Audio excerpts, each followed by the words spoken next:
Ang totoo at tunay na kaibigan, hinding-hindi ka ibabackstab, patalikod at gagawa ng kwento sa ibang tao.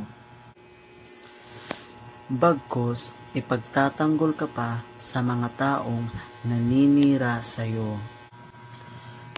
Pangalawa, ang totoo at tunay na kaibigan, sumusuporta yan, lalong-lalo na sa mga narating mo sa buhay.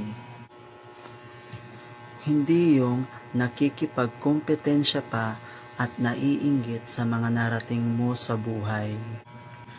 Pangatlo at panghuli, ang totoo at tunay na kaibigan, hinding-hindi yan nang iiwan. Lalong-lalo na sa mga panahon na kailangan mo ng tulong, mapapera man yan o anumang klaseng tulong, hinding-hindi ka iiwan sa ere. Kaya may tanong ako sa iyo, ikaw ba'y totoo at tunay na kaibigan o nagpapanggap lang? Yun lang, bye!